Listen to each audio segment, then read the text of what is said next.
And welcome, everybody. It's the graveyard shift. I will not take long because the doctor who presented in the first presentation stole almost all my points, my thunder, so to speak. So I will not bore you. Let's get straight to it. What I'd like to talk to you about in the next 10 minutes, I'll try to keep it to 10 minutes, is a little bit about city impacts. The presentations we had before were quite technical and quite at granular, detailed level. I'd like to go all the way up to 50,000 feet and actually look at the positive and negative impacts of cities. Then I would like to explore the concept of resilience, which is coming up more and more. Everybody talks about sustainability and sustainable development. What does that actually mean? We, as BDO, and I believe a lot of experts around the world believe we should talk much more about our resilience, which is something we can much more clearly define. Last but not least, I want to point out some resilience frameworks if you're interested in more detailed technical knowledge. And then, hopefully, the cherry on the cake, I will come up with 3 examples of cities who I believe are indeed beginning the journey towards more resilience. So a little bit about me. All the details, do we share the presentations later on? Well, forget about all the details in that case. I am not the super city expert, I admit that. I'm not the super technical expert. Don't ask me about spatial planning or anything like that. I've been involved in a number of community-based and resilience data analysis projects around the world over the last 17 years, which I can gladly talk to you in more detail later. But let's get straight into it. I think Professor, what's his name? Paraschuk. He mentioned something really important. We all live in cities, and there are a number of things we take for granted. And if you just look at the top line, what is the city we are living in, Kiev? What is it actually providing, more or less? It delivers our basic needs, safeguards human life, or tries to, protects and maintains assets, not just physical assets, but hopefully also parks, infrastructure, water, and other things. It also facilitates us getting together as humans, right? That's why we also move into cities. It provides work. It stimulates economic progress. So I guess what the doctor was saying earlier was, this all needs to hang together when negative impacts come in, like epidemics, power failure, economic crisis, lawlessness, violence. If a plan is not in place for politicians, but also us, the voters and communities, to respond to the negative impacts, then what good is to have fantastic data sets that IBM clearly showed when we cannot respond to the negative impacts? So don't just take your city for granted. Look at all the systems behind it. And yes, we do have impacts, but everybody talks about negative impacts, such as CO2 emissions, bad transport, air pollution, diseases, and so forth. And it's true, 75% of global CO2 emissions are emitted where us humans are concentrated in our cities. That is a challenge. Another thing is, the trend towards more and more people around the world living in cities means that our infrastructure and the way our solutions need to be geared to the problems and opportunities that have are simply not in place. And I actually wanted to ask the doctor, which I didn't get to, does he believe that smarter cities, as IBM calls it, is just for the big cities that have quite substantial budgets, or can it also be done in a little village outside Kiev? Unless it's replicated, not only in the massive cities where we have this growth, but also wider, then to me that's not a global solution. But that's something that we need to keep an eye out on. And then I thought this wasn't interesting. We always talk about opportunities, more sex, more work, more competition.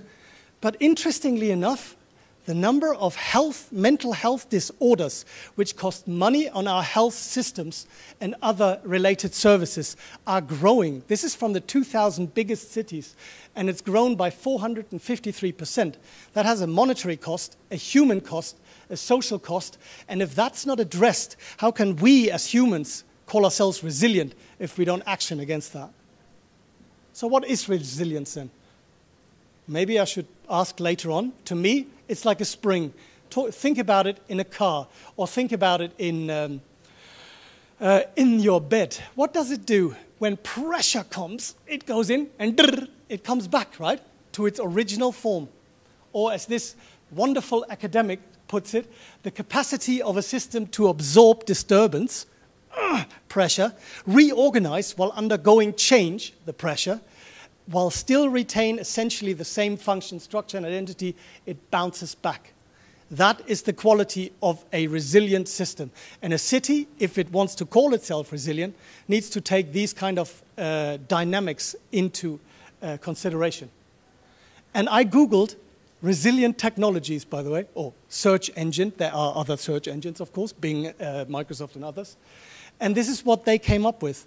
A company in America called Resilient Technologies, as we are at the iForum, and they have created what is the world's first non-inflatable tire, which they believe, and this is an American Humvee, which we just imported from our American friends I've seen on the news, and they believe no matter what the weather, no matter what conditions, no matter what the terrain, this will be standard not only on military vehicles, but also for us in the city center of Kiev with all our holes, meaning that whenever the impact comes, it will bounce back to its originality. It will not deflate and others. For me, very interesting example of a resilient technology.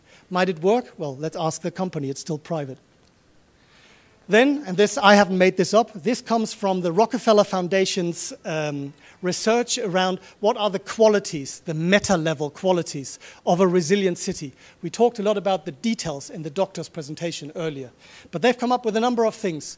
The systems that we have in place, and let's face it, technology without the humans and the thinking and the political will behind it, that are reflective, that can learn from past mistakes, it's not really resilience. Resourceful. We have smart brains around, and not just those depending on technology, but also those who have social capacities, economic capacities, environmental capacities. We need to use our collective knowledge in order and grab this resourcefulness to create a resilient city. Robust, well, IBM clearly showed that their systems, although not perfect, triggers a robust response from the city of Rio de Janeiro, as they've seen. Redundant. We cannot just rely, and I think the doctor made an interesting point, on one system to solve all problems. What if this system gets attacked by a virus or goes down? If no alternatives are available, that system will become redundant. So always have alternative. Flexible goes kind of hand in hand, because different impacts coming together might require different responses than if they happen in a single way. Inclusive, that's something that technology cannot solve. This is us. And he talked very much in his YouTube about how we, the citizens, should get involved and take an active interest in how we would like our resilient city to look like. Is it a democratic process? Is it a top-down process? Is it a laissez-faire process? Whoever has the most money? And last but not least, he talked very much about how to make this dumb city smart, or a smart city dumb. It needs to be integrated. And that's, of course, the buzzword, I believe. But unless you integrate all these, can we really call our city actually any ecological system? I'm an ecologist by training, so I've looked at this in quite detail. We can't really call it integrated. So for more detail, there's a source underneath. They have then developed this city resilience framework, and I won't go into much detail, just to point out leadership and strategy, health and well-being, economy and society, and infrastructure in the environment are 4 elements which, when they went out to those 100 resilient cities and asked them what cornerstones of your policy and your planning should be addressed, they all came up with the same answer. Again, I will leave you to the details. Just to point out a few, foster long-term planning. We talked a lot about budget cycles. If they're short, how can I do long-term resilience planning? So that's something that needs to be addressed. We ensure the continuity of critical services. If you're in California and you're on one of the fault lines, what happens if your critical services suddenly go outside? Where do you get the help from? That's something that needs to be planned. Economic prosperity. So it's all good to have systems in place, but if people don't have jobs, you might cause social unrest or people actually migrating and a brain drain. And last but not least, public health services, something that whether you're in a developed or undeveloped or frontier market, something that's absolutely critical and has been identified, physical and mental well-being. If those services are not in place, we basically don't have a resilient system. So, and I'm very, very pleased, and some of you might know this, our friends at the United Nations, They are now meeting the end of their Millennium Development Goals, and they create a new set of goals. And they call them the Sustainable Development Goals. And cities and human settlements has become one of their key indicators over the next 14 years. And what they're basically saying is the cities and settlements where we live, they need to be inclusive, safe, resilient, and sustainable. Here's that word again, sustainable. What does that mean? But for me, resilience is all of this. So it's very interesting, and you should follow the development here to see whether we, for instance, here in Kiev or other places in Ukraine, can contribute with data, with experiences to actually make this a reality and not just a piece of paper gathering a huge load of dust in some Geneva office where the United Nations and in New York where the United Nations lives. So, last but not least, are there any cities which come close to meet those detailed prescriptions? Well, as you can see, there are a number of organizations. I will not single one out, apart from the one I'm coming now. You can have a look at the different data ratings and who is resilient. But I would like to talk to about this one, the 100 resilient cities. And again, you can Google this for more detailed technical details. And these cities are showing in their leadership and in their planning ways to become more resilient. And let me take you through some examples. Vancouver, consistently not only the best place to live in the world, but also, according to the 100 most resilient cities, consistently scoring above 98 out of 100 points. And without going into much detail, they look basically at two things. The vulnerability of the city, if it's hit by social unrest, environmental disasters, brain drain, the economy collapsing and others. How well are they prepared and how long is their time horizon in their planning? And apparently they scored really high. You go to their website and you see the detailed 755-page planning manual. If you have problems sleeping at night, I expect you to go there. And also very important, so all this is planning before it happens, but what are you actually doing once it happens? Security services, police, military, kindergarten, schools, how are they all connected? Do they all know what to do? And apparently they've got an absolutely amazing way of communicating. We had a Twitter presentation at 4 o'clock downstairs where there's a Spanish city where all their emergency services now work via Twitter in addition to the numbers you call. So if one goes down, you can always switch to the other. That's a very interesting way and maybe a good way of looking at adaptive capability. So check Vancouver out. Then my home city, I'm very proud.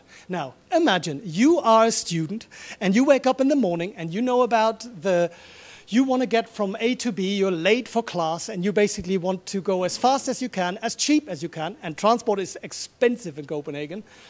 The most efficient way, but also the most carbon-friendly way, because Copenhagen is, of course, a city which has committed itself to strict carbon targets, which it translates to individual targets for you, for you, for you, and for you. And because you're so committed to meeting the common need of reducing carbon, you can go to this prize-winning mobile app on your computer, on radio, on TV. It's always there, and it tells you exactly what route to take, where it's most cheap, where there's stress in the system, so where there's traffic, for instance, and whether it should be better to take the bicycle than take the metro for your 5.7-kilometer journey.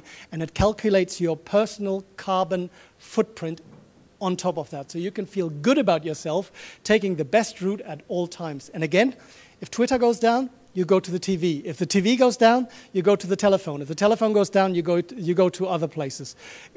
I'll encourage you all to have a look at this mobile Copenhagen app. It's absolutely fantastic, and it feeds into the policies of Copenhagen to reduce not only its carbon emission, but become more resilient in its communication and openness by those people who vote in the politicians. Then there's Mastar City. You probably had some case studies around this. Not much to say apart from, I think it's amazing that they, in average temperatures at 45 degrees, want to create a city that's built almost 100% on solar in an oil-rich country, because they can see they need to use their resources and human capabilities to think beyond oil and become resilient the day their oil revenues dry up. And what they've done, and I find that really amazing, not only are they attracting universities and really skilled people, but they really try to build patented and copyrighted technologies and invite other cities to come in, sell their services, and tell them, if we can do it in this hostile environment, so can you. And last but not least, Malmö. Malmö, obviously a lovely Swedish city opposite Copenhagen. Now, they did something really interesting, and I have not seen that as a sustainability. They talked about tackling health inequality, because they said, and we talked about mental health disorders earlier, if there's no social equality, and this is a quite equal country, how can there be social peace? How can there be social rest? How can we have prosperity for all if there are certain people who are so stressed that they get mental disorders that cost the health system and they don't have the same opportunities? And it hits those people who are socially weak at the very front. So for them, they are saying, we cannot be sustainable or resilient if those who are weakest in our community are not helped through social position, living conditions, good health outcomes. And the consequences of health outcomes, if it's negative, it comes back to your social position and it will cost society more money. And I think interesting, it's the first study that I've seen where we're actually talking about health and inequality, social inequality, as the cornerstone for economic and also environmental sustainability. Very interesting. And I'll leave you with a little quote, because we always talk about challenges. But as our friend William Blake said, great things are done when men and women and mountains, they meet. Thank you very much for your attention. Have a good evening and all the best.